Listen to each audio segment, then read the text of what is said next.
मित्रों नमस्कार। भारत माता की जय, वंदे मातरम, जय श्री राम। मित्रों मैं दिलीप पांडे, स्वागत है आपका मेरे YouTube चैनल में। मित्रों आप जानते हैं कि ईरान और इजराइल का युद्ध आज 10वें दिन में पहुंच गया है और आज 10वें दिन भारतीय समय के अनुसार सुबह 4:30 बजे एक बहुत भीषण हमला अमेरिका के द्वारा B-2 बॉम्बर से ईरान के 3 परमाणु ठिकानों पर किया गया, नतांज, फोर्डो और इस्फहान। आपने सुना होगा रामायण, रामानंद सागर की रामायण, उसका एक बड़ा ही मशहूर गीत है जो रावण के ऊपर दिखाया गया है कि रावण बड़ा बेचैन टहल रहा है और गाना बजता है कि यही रात अंतिम, यही रात भारी। जब मेघनाथ की मृत्यु हो जाती है तो यही गीत बजता है कि अब क्या करें, सब कुछ खत्म हो गया। तो ईरान के अंदर आज जितनी बेचैनी है, खामेनेई के अंदर आज जितनी बेचैनी है, इतनी बेचैनी उनके अंदर कभी नहीं देखी गई थी। क्योंकि ये पहली बार हुआ है कि जब अमेरिका खुल करके ईरान के खिलाफ आया और उसने ईरान के अंदर घुस करके B-2 बॉम्बर्स की मदद से उसको जो परमाणु ठिकाने थे उसके ऊपर हमला कर दिया। अब ट्रंप का दावा तो ये है कि फोर्डो इज गॉन, यानी फोर्डो ख़त्म हो चुका है। जो सबसे बड़ा उनका परमाणु किला था वो टूट चुका है। ये तो अमेरिका कह रहा है, अमेरिका दावा कर रहा है, रूस अलग दावा कर रहा है, लोग तरह तरह के दावे कर रहे हैं। लेकिन एक बात एकदम परफेक्ट है, एकदम सही है, और वो ये है कि यह हमला इतना बड़ा है कि अगर खामेनेई ने इसका जवाब नहीं दिया, अगर खामेनेई ने इस पर पलटवार नहीं किया, आज रात बहुत भारी है। आज रात ट्रंप पर भी बहुत भारी है और आज की रात खामेनेई पर भी बहुत भारी है।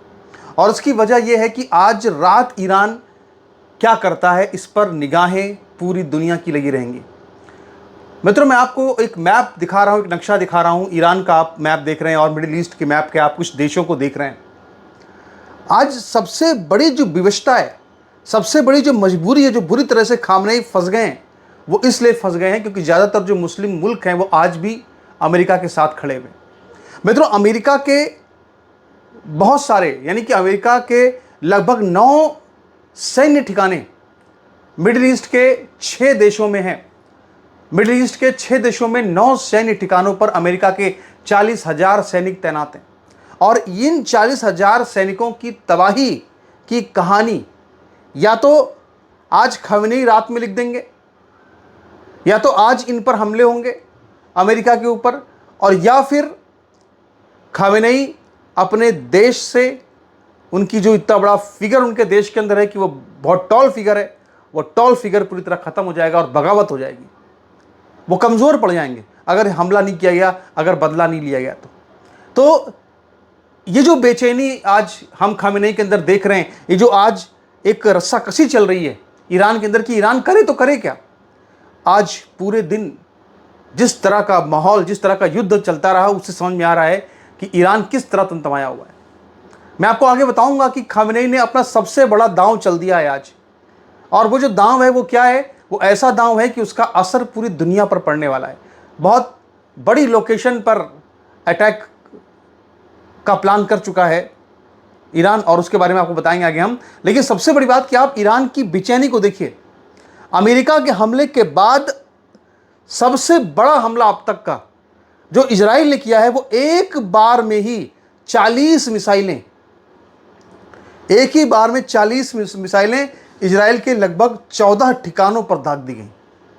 और आप इसमें देखिए कि ये पहली बार हुआ है कि इस युद्ध के 10वें दिन एक साथ इजराइल के अंदर 85 लोग घायल हुए हैं, 85 पीपुल। आप सोचिए 85 लोग एक साथ घायल हुए हैं इजराइल के अंदर, और इनमें से कुछ लोगों के मरने की भी आशंका जताई जा रही है। कई ऐसे इजरायली हैं जो कि बहुत ही गंभीर रूप से घायल हैं और अस्पतालों में भर्ती हैं।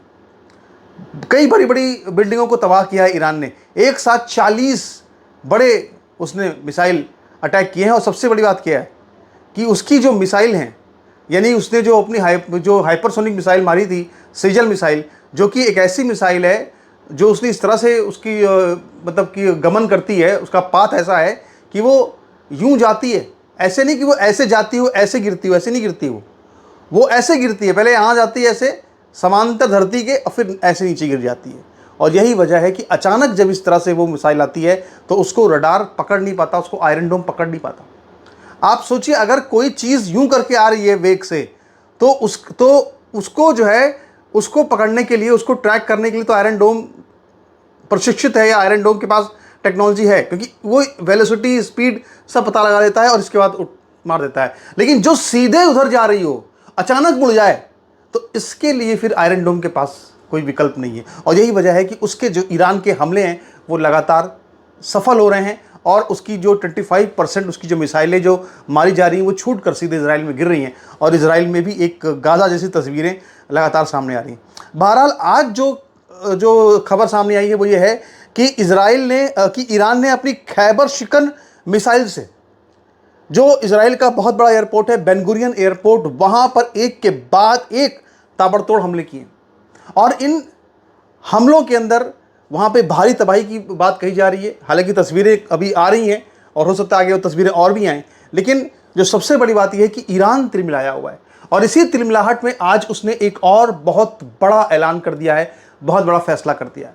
मित्रों, ईरान की संसद की तरफ से, आप इस मैप को जरा देखिए, मैं आपको दिखाना चाहता हूँ ये मैप। अगर आप इसको ध्यान से इस मैप को देखें तो आप समझ सकते हैं कि आप जरा देख रहे हैं, आप ये आपको ईरान यहाँ पे नज़र आ रहा है, यहाँ पे आपको ये जो एक पूरा इलाका नज़र आ रहा है, ये पूरा समंदर है, और इसको क्या बोलते हैं? इसको बोलते हैं स्ट्रेट ऑफ हरमूज, इसको बोलते हैं स्ट्रेट ऑफ हरमूज। यहाँ से देखिए इस तरह से अगर इराक से या सऊदी अरब से या यूएई से, ओमान से, कहीं से भी अगर तेल जाना है तो इसी जगह से होकर के जाता है। और यहाँ पर अगर आप देखें मित्रों, तो इस जगह पर आप यहाँ पर आप देखिए, ये है स्ट्रेट ऑफ हरमूज। इस जगह पे आप इसको देखिए जरा, आप यहाँ पे ये जो गुलाबी रंग से मैं रंग रहा हूँ यहाँ पे ना, ये समंदर है, और इसी को बोलते हैं स्ट्रेट ऑफ हरमूज। ये बहुत ही पतला सा इलाका है।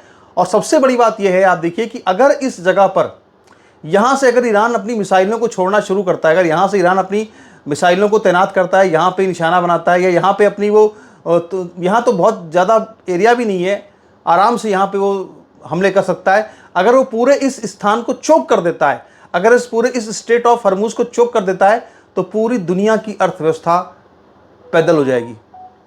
क्योंकि दुनिया का आप समझ लीजिए कि बहुत बड़ी मात्रा में तेल जो है वो यहाँ से गुजरता है, और सबसे बड़ा नुकसान तो चीन को होगा, भारत को भी नुकसान होगा, क्योंकि भारत भी रूस के रास्ते तेल मंगाता है तो इधर से ही मंगाता है। इसके अलावा सऊदी अरब, ये इराक, सऊदी अरब, यूएई, ओमान, इन सबको तो नुकसान होगा ही होगा। तो अब उसने जो ईरान की जो संसद है उसने ऐलान कर दिया है भैया कि हम स्ट्रेट ऑफ हरमूज को पूरा लॉक करने जा रहे हैं, और हमारे ऊपर जिस तरह से हमला किया हम इसका पूरा बदला लेंगे। यानी एक तरफ उसने दबाव बना दिया है पूरी दुनिया के ऊपर कि भैया अगर हम सेफ नहीं है तो पूरी दुनिया में कहीं अगर हम रो रहे हैं तो हम पूरी दुनिया को रुलाएंगे। ये बात ईरान कहना चाहता है। सबसे बड़ी और महत्वपूर्ण बात इसमें यह है मित्रों कि खामेनेई तक ईरान की संसद ने इस प्रस्ताव को पास करके खामेनेई तक भेज दिया है। अब अंतिम फैसला खामेनेई को लेना है। क्या खामेनेई स्ट्रेट ऑफ हरमूज को बंद कर देंगे? ये अगर होता है तो ये अमेरिका के ऊपर एक बहुत बड़ा दबाव बनेगा। अब इसके बाद अमेरिका को, लेकिन ये दबाव भी है, लेकिन फिर अमेरिका को एक छूट भी मिल जाएगी, और वो पूरी दुनिया से एक समर्थन हासिल कर सकता है कि पूरी दुनिया की अर्थव्यवस्था को बचाने के लिए अमेरिका को ईरान के ऊपर ताबड़तोड़ हमला करना पड़ेगा, ईरान की सरकार को हटाना पड़ेगा, ईरान की मुल्ला गवर्नमेंट को पूरी तरह से ख़त्म करना पड़ेगा। आप याद कीजिए, यमन जो कि बिल्कुल इसी तरह से लाल सागर में अपने लाल सागर को चोक करके लगातार यूरोप के देशों को परेशान करता है, तो हूती पर भी लगातार ताबड़तोड़ जो हमले हुए अमेरिका इजराइल के, उसकी मुख्य वजह यही थी। और यहाँ पर भी अगर इस तरह से जो स्ट्रेट ऑफ हरमूज है, अगर इसको ईरान बंद करता है तो ईरान बंद करके इसको कुछ समय के लिए तो लाभ ले सकता है, लेकिन धीरे धीरे दुनिया पूरी तरह से ईरान के खिलाफ हो जाएगी, और इसका जो कूटनीतिक राजनीतिक लाभ है वो पूरी तरह से अमेरिका को मिलेगा, और इसके बाद फिर अमेरिका बहुत ताबड़तोड़ तरीके से ईरान को निस्तनाबूद कर सकता है। तो ये इसमें बहुत बड़ा, इसीलिए अभी भी इसको संसद से पास करने के बाद जो आखिरी फैसला है वो अब खामेनेई को लेना है। खामेनेई इस पर जो है फैसला लेंगे, फैसला करेंगे। सबसे बड़ी बात यह है मित्रों कि यहाँ पर आप जितने भी आप सारे ये देख रहे हैं, सारे जो इस्लामी मुल्क आप देख रहे हैं, यहाँ पे आप इराक हो, सऊदी अरब हो, यूएई हो, इन हर सभी जगहों पर, यहाँ पे तमाम जगहों पर जो है वो यूएस के अड्डे हैं, सैन्य अड्डे हैं, और आप समझ लीजिए कि यहाँ पे लगभग 40,000 यहाँ पे फौजी पूरे मिडिल ईस्ट में तैनात है अमेरिका के। और सबसे बड़ा सवाल ये है कि एक तरफ तो खामेनेई ये चाहते हैं कि वो इन सैन्य ठिकानों पर हमला करें, लेकिन समस्या क्या है? समस्या ये है कि मान लीजिए कि अगर ईरान सऊदी अरब पर हमला करता है, मान लीजिए कि अगर ईरान सऊदी अरब पर हमला करे, इराक पर हमला करे, यूएई पर हमला करे, ओमान पर हमला करे, कतर पर हमला करे, कहीं और हमला करे, तो सबसे बड़ा मतलब यह है कि वो हमला तो करेगा यूएस के बेस पर, लेकिन जो वहाँ की सरकारें हैं, जो इस्लामी सरकारें हैं, वो क्या कहेंगी कि ये इस्लामी मुल्क पर हमला है, ये हमारी संप्रभुता पर हमला है। और यही वजह है कि खामेनेई इस पर कोई फैसला अब तक नहीं ले पा रहे कि आखिर इन मिडिल ईस्ट के देशों में वो हमला करें और क्या या फिर नहीं करें। और इसी का पूरा फायदा, यानी कि जो ये पूरी मुस्लिम उम्मा के अंदर जो ये पूरी फाइट चलती है, इसी फाइट का पूरा मजा जो है वो अमेरिका ले रहा है। उसने अपने लोग, यहां तक कि आप सोचिए मित्रों, मैं आपको बताऊं कि मक्का मदीना में काबा की जो सुरक्षा है वो भी अमेरिका की पैट्रियट एयर डिफेंस से की जा रही है। जब ये स्थिति बन चुकी है तो आप सोचिए फिर कि मुस्लिम मुल्कों के अंदर क्या स्थिति है कि जब वो अपना खुद का एयर डिफेंस नहीं बना सकते कि जो काबा की हिफाजत कर सके। अभी ट्वीट किया था सऊदी अरब की सरकार ने, बाकायदा मैंने उसमें पूरा वीडियो बनाया था एक, आपको याद होगा। तो आप सोचिए कि वो इसका पूरा लाभ जो है वो अमेरिका उठा रहा है, और इसीलिए वहां पे इजराइल आराम से अपनी रियासत जमा के बैठा हुआ है। और अगर अमेरिका और इजराइल में से कोई भी कमजोर हुआ, दोनों के आपस में एक हित जुड़े हुए हैं, दोनों में से कोई भी कमजोर, अगर इजराइल कमजोर हुआ तो अमेरिका मिडिल ईस्ट में कमजोर हो जाएगा, और अगर अमेरिका कमजोर हुआ तो इजराइल मिडिल ईस्ट में कमजोर हो जाएगा। तो ये दोनों आपस में इस तरह से यहूदी और क्रिश्चियंस जो है वो गुत्थम गुत्था हैं, इस तरह से आपस में जुड़े हुए हैं कि ये सीधे सीधे ये जो वर्ल्ड वॉर है, ये थर्ड वर्ल्ड वॉर जो है, ये सीधे सीधे एक रिलीजियस, एक धार्मिक विश्व युद्ध की तरफ बढ़ता हुआ नजर आ रहा है। बहरहाल इस पर अब रूस का भी बयान आया है, और रूस के बयान से भी हमें एक बात साफ लगती है कि रूस भी अमेरिका से सीधे सीधे टकराना अभी फिलहाल नहीं चाहता, क्योंकि दिमित्री मेदवेदेव जो कि वहाँ के एक बहुत बड़े नेता रहे हैं पहले रूस के, पुतिन के समय से, पुतिन के पहले वो बड़े नेता थे वो वहाँ के, और बहुत वहाँ पे रूस के राष्ट्रभक्त माने जाते हैं, हमेशा वो बयान देते हैं, पुतिन के बहुत वफादार। दिमित्री मेदवेदेव ने एक बात कही, उन्होंने ये कहा है कि ईरान, अमेरिका चाहे दो भी दावे करे, उन्होंने खिल्ली उड़ाई अमेरिका की और कहा कि कितने दावे करें, ईरान का कोई परमाणु ठिकाना नष्ट नहीं हुआ है।